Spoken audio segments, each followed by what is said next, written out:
We are so glad you're here and hope that the message inspires you to continue taking one step at a time on your transformation journey. Remember, healing is not linear. Enjoy today's podcast. Welcome to It's Your Story to Tell podcast. And I'm here with a really special guest.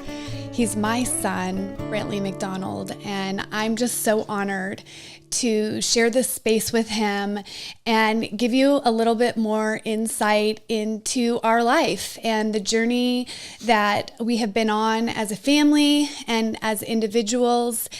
And the goal of the It's Your Story to Tell podcast is to openly talk about hard things so that you can see the journey is not easy, but it's possible. And we want you to be inspired and find hope that you can heal and create the life that you truly desire.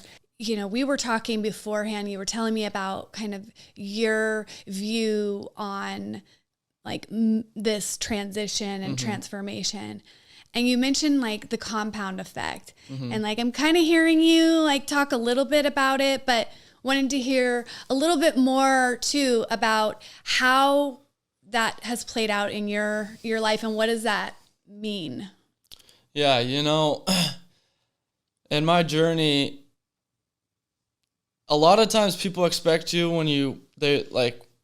or even you yourself expect like change to be overnight, or you want it to be. Yeah. And wouldn't that be great if it was? Sure. Wish you could just flip that switch and boom, you're good. But it's those little steps, even like ones that you hardly even notice, those little steps over time that slowly compound to ultimate change. I mean, and it's forever. There's always gonna be work you can do. Right. And as you do the work, you're going to find like new problems. I think I've talked to my mom before about like, you know, people who maybe struggle with anger issues and go to like anger management and like they realize like they work through like what it is that triggers their anger. Right. And they really do their work and they think like, you know what, I've got my anger down. And then something else triggers them that they never foreseen. Right. And then they have those anger issues again. So, you know, you might think you have like your trauma figured out, your whatever problems you're facing, sure, figured out, but you have it figured out for what you've already experienced. So good. But you don't have it figured out for the new experiences that might arise in your life. And I mean, I've struggled with insecurities with relationships a lot, from maybe as far back as even like seeing how my mom and my dad's relationship went, and then struggles with my mom and my old stepdad, and then also like relationships I've had in the past where like, you know, I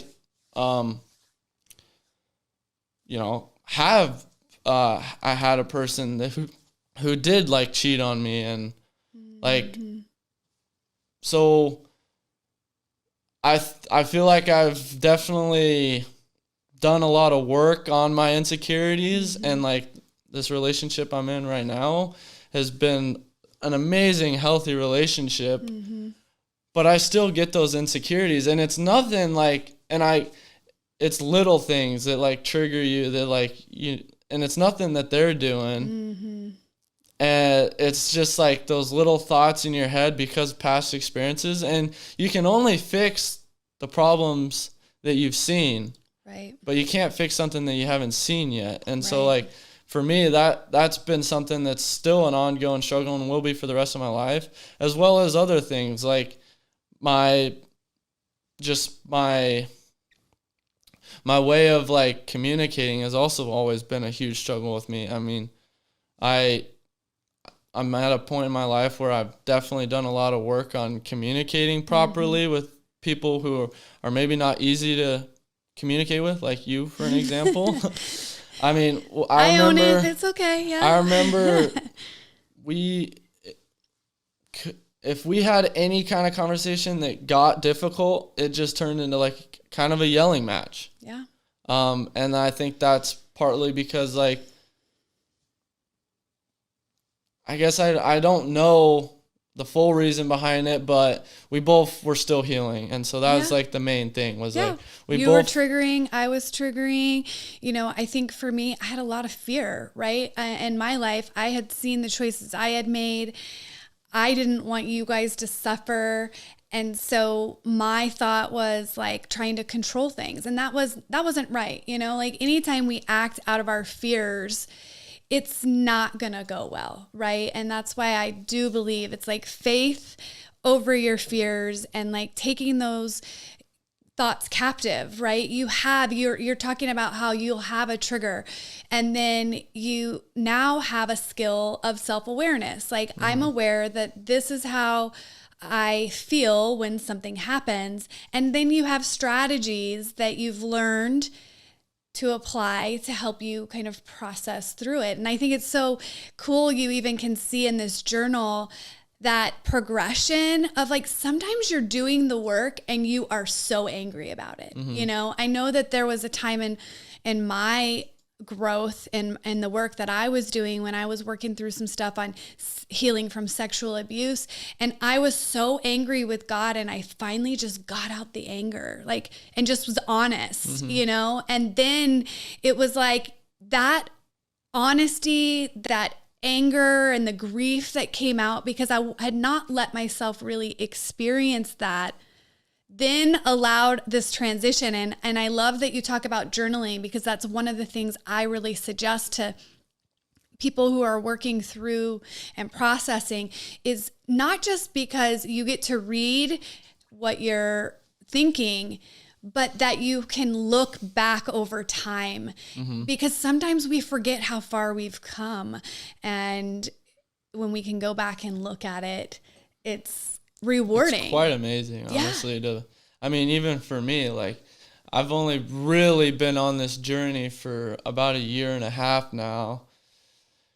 And for me to look back at where I was 1.5 years ago to where I am now is just like, you can't even fathom it. Like, I mean, I was like back to even after I, got out of boarding school in Montana, like I mentioned a little bit earlier, I got a lot of good things out of that place, but I didn't apply them right away. I mean, I came back and I still struggled a lot and I made really poor decisions. And I went back to kind of not really caring, and I started drinking again and making poor decisions, even though like I was starting to do better because I was starting to find my purpose. I was getting my CDL, and then I had started a new job doing excavation with a big company in the Tri-Cities, and so I was like kind of starting to figure things out, but I was still had like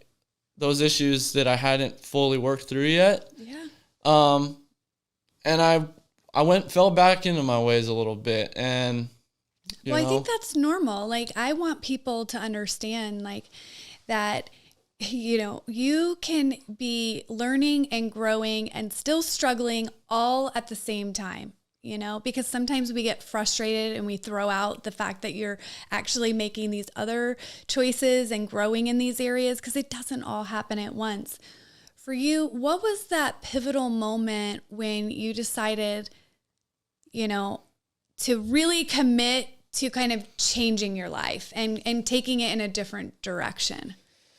Well, I think it seems like such a small moment, but sometimes those small little moments are the most impactful. But clearly, my mom and I weren't able to communicate properly. And she kind of had to take a step back from like really kind of pressure. I don't know about pressuring, but she just kind of had to take a step back and love from afar because clearly like we just weren't in a healthy communicating relationship. Right. And so, she still loved me, and I knew that, and I appreciated the space she gave me because it gave me the ability to hear from other people. But the biggest moment for me was, I was still like kind of drinking and partying and like making poor decisions, and I was working a big boy job. Had a lot of responsibilities at my job, and I was only 18 years old, and basically my boss like came up to me and was like, hey, like, and I had been making some like little mistakes at work, little things were kind of going wrong at work, and my boss basically told me like, I don't care what you do outside of work. That's between you and whatnot. And like, I get it. Like, you're a young kid. You've got like a lot of different like hormones, and like you're just, you're figuring out life. You want to have fun. Like, I get it. You want to like party and whatnot, and that's fine. But don't let it affect work. And in the moment, I was kind of just like, why is he telling me like what to do? I didn't really like see it from his perspective at the time.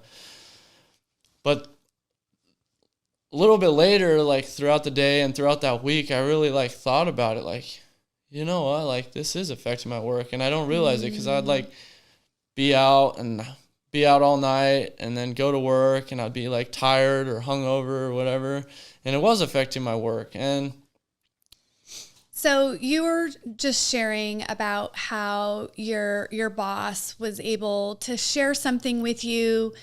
He was saying it in a way that was kind of like, I'm noticing some things. If this continues, it's a liability basically, right? For you to continue working with me. And I think you were talking about how that transition again, right? Like, someone says something to you, you get defensive, and then if you can remain a little bit open-minded and become curious and start thinking about what that person said versus being defensive and angry with them, it can have an impact, right? And like in our relationship, because of our difficulties in communications and our triggers, it didn't matter if I had said those same things to you before, that it wouldn't be able to have that impact that your boss had on you.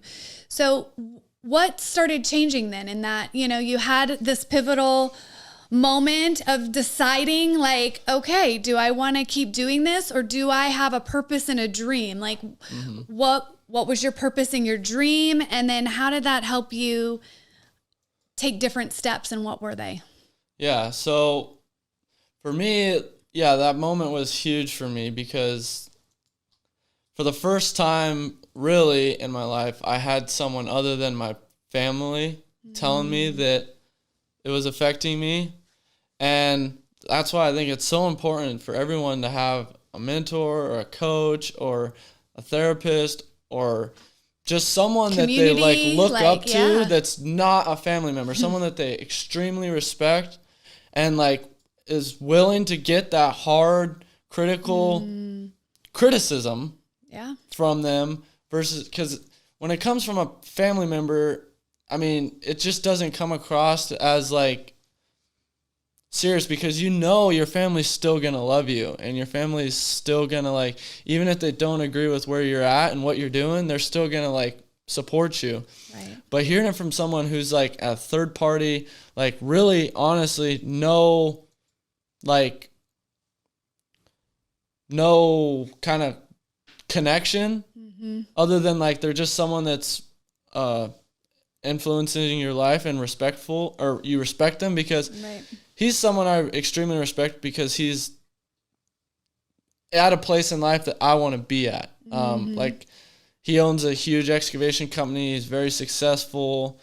He runs a really good business, and so I look up to him extremely. And so when he told me that my actions were affecting my life and my potential career, that really like hit me. And so, you know, it made me curious to the fact of like, you know what, I am making some decisions that aren't really helping me get to where I want to be. Because like I said earlier, like I've always kind of had like an idea of where I want to go in my life, but never always had that direction. Mm-hmm. But I was starting to get on that path of direction, but I still, you know, there's still bumpy roads throughout the whole thing. And but I started like, after that moment, him and I kind of started meeting a little bit more regularly. And, you know, he would just kind of share like some books to read and just offer some really good wisdom. And because he's really into the kind of personal development too, which is also huge. It's important to have people who are on the same journey as you and are in a place ahead of you too. I mean, obviously there's no end to the journey, but it's always better to have people who are, you know, ahead of you, so you have somewhere to aspire to be, who, you know, has some tips for along the way. That's awesome. And so, you know, I kind of started like doing a lot more like work. I started like reading some more books, which for me, I'm not the biggest reader, so I was listening to books. I really like books, but I have a hard time reading just because of my ADHD. I lose track, but listening, I can really gather the information and still multitask. Because for me, my ADHD is a blessing and a curse. It's a curse because if I'm told to just do one thing, I really struggle with that one thing. But if I'm able to multitask, I can really carry a lot of different things. But I started listening to some books, and I started to get a little bit more open to the idea of like being more open with my mom, talking through some things. And it was still a struggle, but it was getting to a point where we were able to communicate a little bit more. And I was working through my insecurities. I was, you know, working through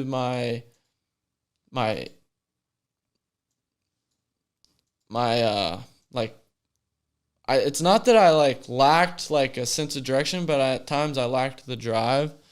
And so that was a big thing for me too that I had to work on, was just like finding what it is that drives me, and then just going with it. And it's still an ongoing thing. I mean, there's days I wake up where I'm kind of just like, I just wish I could lay here and not do anything today.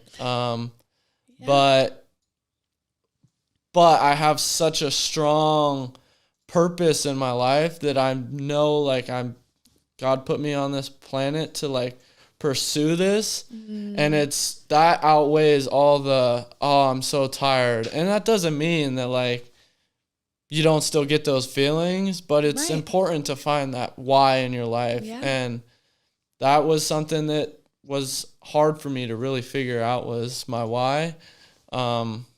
And so once I did kind of figure out my why, things started to click a little bit more. I started being able to communicate with my mom like a lot more. We were able to really start diving into a lot more of our emotions and our triggers.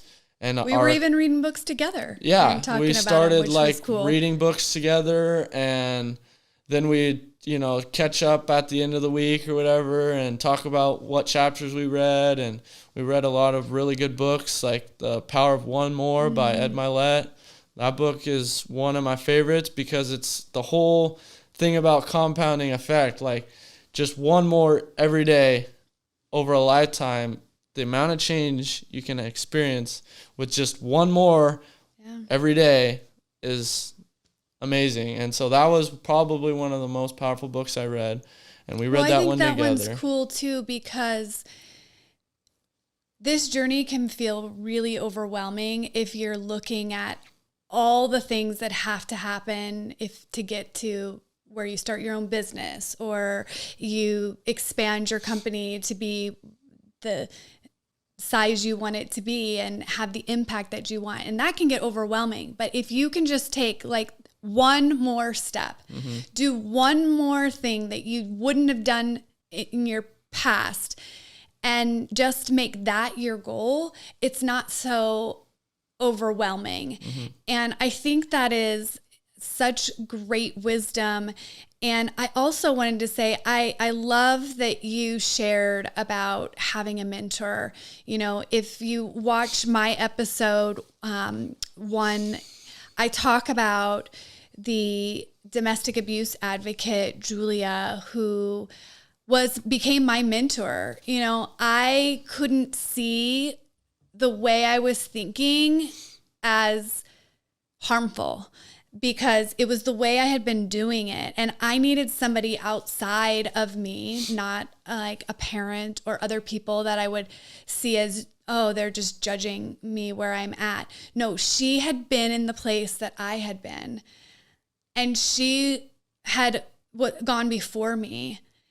And then she could speak truth into me, and she knew what I was going through. So I think in having a mentor too, it's important to have alignment with like your boss. You knew that he started a business at a young age on a shoestring budget, and he was someone you could look up to and see that if he did it, I can do it. And I think that is another really key thing when you're thinking about the different people or steps that you want to take, is making sure that you find someone that has that alignment, because they're going to help you align your life, right? Because part of not being stuck is, yes, you kind of, you have a kind of an idea of where you're at, you have kind of an idea of where you're going, but it's all of those alignments that have to happen in order for it to come to pass, right? Yeah. And they been on that, so they have a roadmap. Yours may not be exactly, but you have at least more information than less. And so finding someone like that. And then also, I think community is so important, right? Because when you're surrounding yourself with people who are doing the things that you don't want to do, it's unlikely that you're going to make a different choice, right? I was just going to say that. You are who you surround yourself with. If you surround yourself with people who are also making the poor decisions you're making, you're going to make those decisions. Right. Even if you want to change, right, but you're not changing who you're around, you're still going to be influenced by those people to make those decisions. Because you might be like, you know what, I don't want to go drink tonight. But then all your friends that like to go out and drink text you and they're like, let's go, we're going, let's go. And next thing you know, you're out drinking. Right. So it's important to first want to change, but then it's another important step to surround yourself with people who are at where you want to be or on the way to where you want to be. Yeah. And like for me, that was really hard because, well, I'm still friends with a lot of my friends that I was like friends with even back then. Right. It's not that I'm like not friends with them and I'm not friendly with them, but I've definitely had to like take a step back and realize like those people like are not who I want to like be around with all the time because they influence me in a poor way. And then I had to find, and I'm still trying to find it. And it's hard to try and find a group of guys, girls, kids my age, 20 years old, that like are trying to like better themselves. And that's not to say that like there's anything wrong with like people that aren't doing that. Sure. But it's hard to find such motivated kids who like do know like what they're doing is wrong and like really striving to get there. So like honestly, a lot of the people I have surrounded myself with are all quite a bit older than me.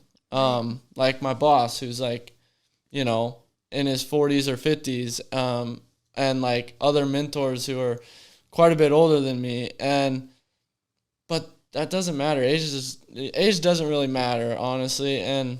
But like in the business world, they always say, you know, your network is your net worth. And it's the so good. same in like not just business, but in life. Like you can change it to like, you are who you surround yourself with. Like if you're with a bunch of people who just sit around and drink, that's all you're going to do. If you're with a bunch of really high achieving people, you're going to be a high achieving person.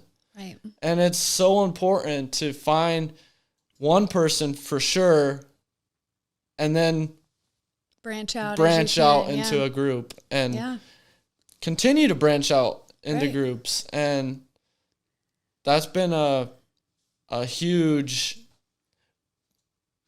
like step in my development, was really finding a good mentor and then finding other people like-minded. Yeah, that's so good. So one of the things that I coach around or teach in my education is about the first step is self-awareness, right? You can't change anything that you can't see. So then once you see it, you have a choice again, right? Am I going to keep doing what I'm doing, or am I going to do something different? And doing something different doesn't mean you get it right. It just means you're making an effort to not stay stuck where you are. And I see that as like taking the personal responsibility, you know, because I wanted these things for you, but I couldn't want it more than you wanted it. And it's part of my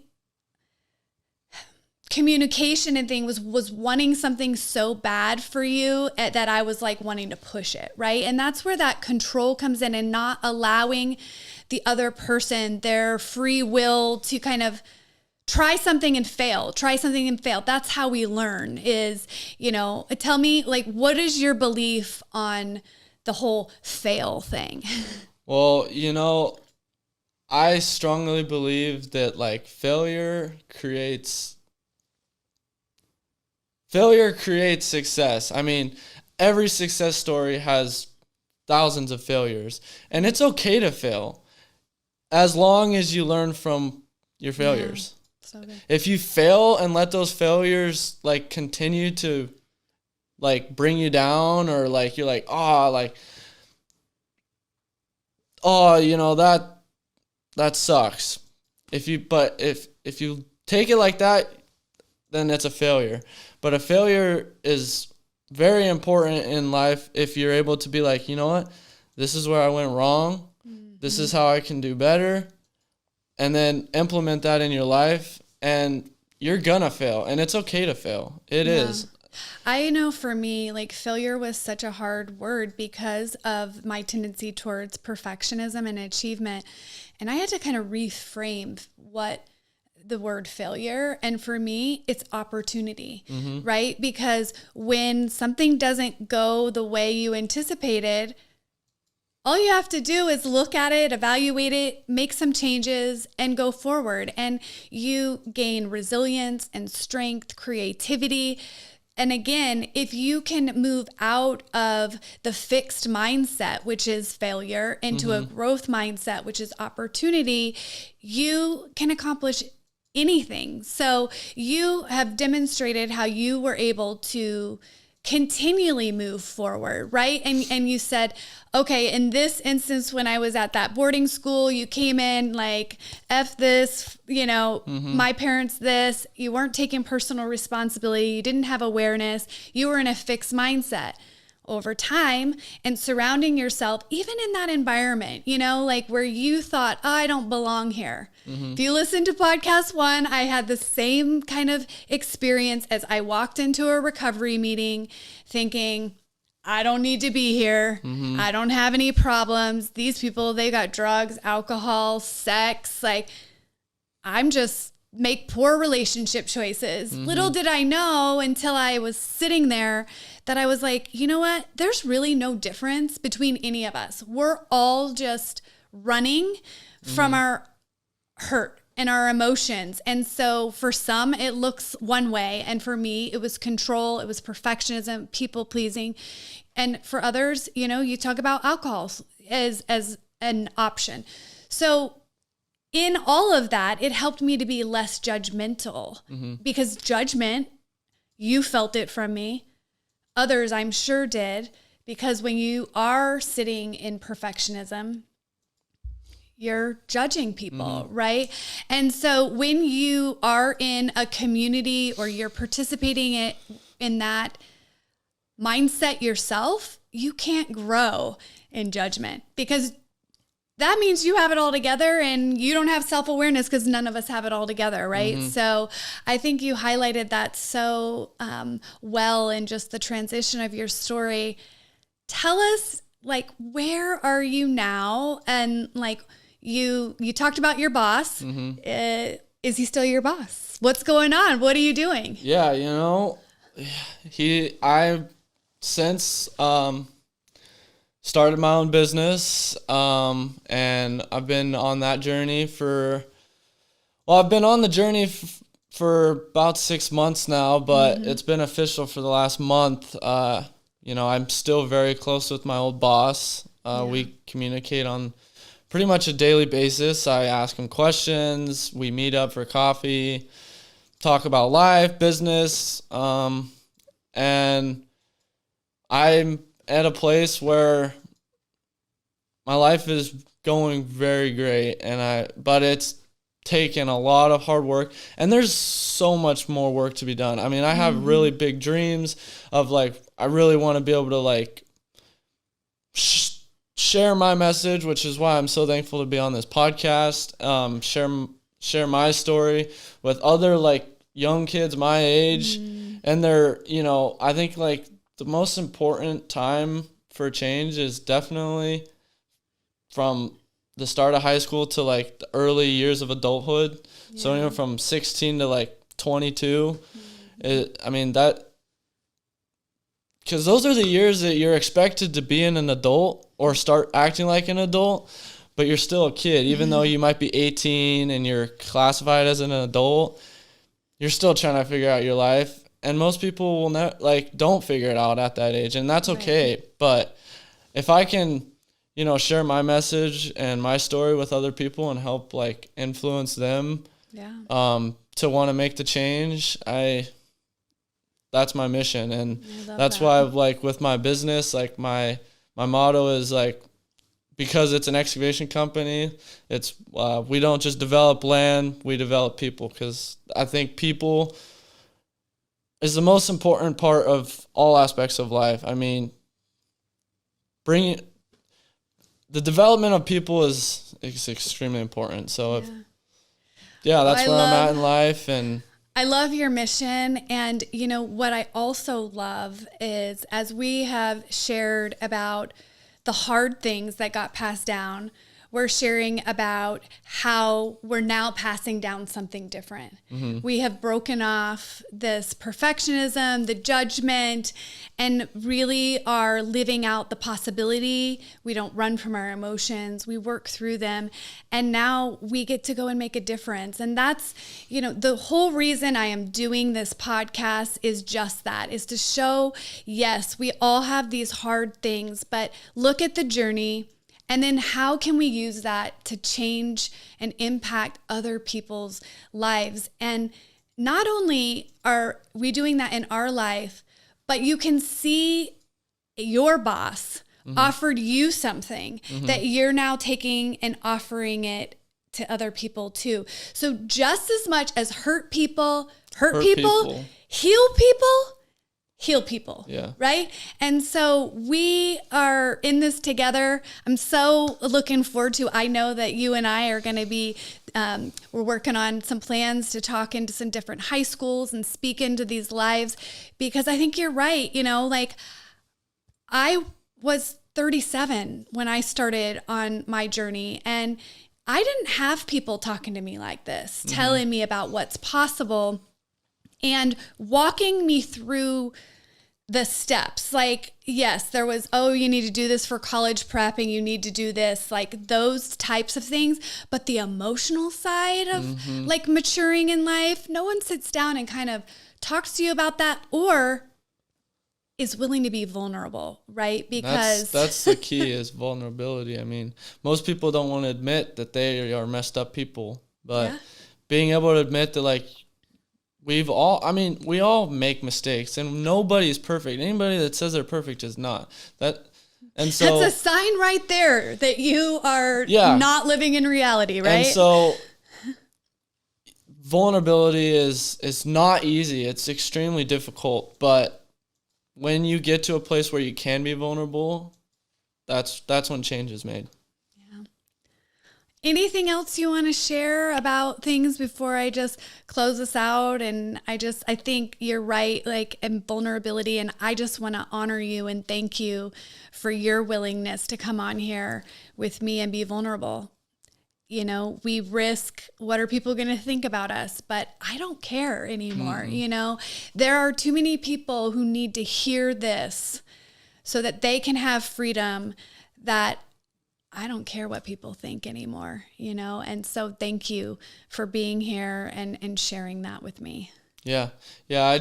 I hope that, you know, our story can maybe spark a little change in your guys' life, and I hope to be back on the podcast in the future and go a little bit more in depth about some other topics, other issues we've faced. But I enjoyed being on this podcast and talking through some things with you. So thanks. Well, I love you. I'm proud of you.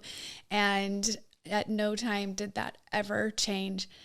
But it's so special to be here and seeing God use all of our hard and beauty from ashes, you know, as what he promises. And so you guys, thank you for spending this time with us. You know, this is not easy to do, but when you embrace that vulnerability and you let your guard down and you start engaging in awareness of your negative emotions and the false narratives and the beliefs, that is where the magic happens. And so it's hard. Get in community, join this community, take one of the courses, but you have to take action. It's not just enough to want it. You have to be willing to do something different. And you have the support of this community, and I hope that you find someone that you can sit down next to and that they can be there with you in this journey. Join us next week, and we'll hope that you have an awesome week of transforming your life. This podcast is intended only for educational, inspirational, and entertainment purposes. The purpose of this podcast is not to replace the counsel of a physician, professional coach, psychotherapist, or other qualified professional. If you or someone you know is struggling or in crisis, help is available. Call or text 988 or chat 988lifeline.org. New podcasts every Friday. Listen and subscribe wherever you like to listen to podcasts. If you're ready to start your own transformation journey, visit meganbabcock.com.